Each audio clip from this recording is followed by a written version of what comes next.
কুতুবদিয়ায় সাধারণ ভোটাররা বলছেন, পরিবেশ থাকলে এবার ভোট কেন্দ্রে গিয়েই পছন্দের প্রার্থীকে ভোট দেবেন তারা।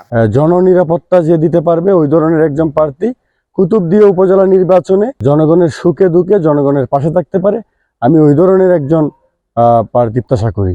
আর তো দিবে পাড়া মানুষ দিবে লাগে এবার সুষ্ঠু দিও, তবে একটা হাতা দেখি যদি আর যদি হারিয়ে আর ভোট দিচ্ছেন।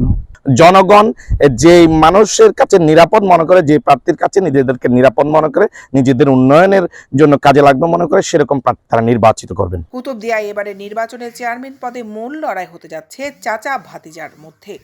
জেলা আওয়ামী লীগের সভাপতি ফরিদুল ইসলাম চৌধুরী লড়বেন মোটরসাইকেল প্রতীক নিয়ে, আর তার ভাতিজা ঘোড়া প্রতীকের প্রার্থী ব্যারিস্টার মোহাম্মদ হানিফ বিন কাশেম।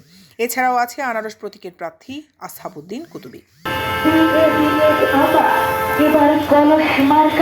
এদিকে অসুস্থ হয়ে ঢাকা চিকিৎসাধীন আছেন ফরিদুল ইসলাম চৌধুরী।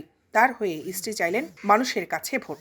আর সুষ্ঠু নির্বাচন হলে জয়ের ব্যাপারে আশাবাদী অন্য প্রার্থীরা। যে কুতুবদিয়ার প্রত্যন্ত এলাকায় প্রত্যেকটা ওয়ার্ডে প্রত্যেকটা পাড়ায় আমরা বিচরণ করেছি, আমরা নির্বাচনী প্রচারণা চালিয়েছি।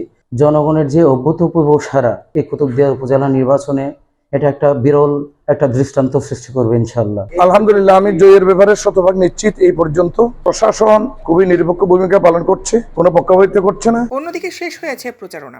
চেয়ারম্যান ছাড়াও ভাইস চেয়ারম্যান পদে প্রতিদ্বন্দ্বী প্রার্থীরা হলেন উড়োজাহাজ প্রতীক নিয়ে সাংবাদিক আকবর খান, চশমা প্রতীক নিয়ে জুনাইদুল ইসলাম, বই প্রতীক নিয়ে ফরিদউদ্দিন তালুকদার।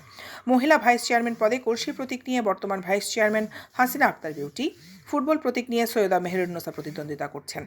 কাল 8 মে ইভিএমের 37টি কেন্দ্রে 97,170 জন ভোটার তাদের ভোটাধিকার প্রয়োগ করবেন কুতুবদিয়ায়।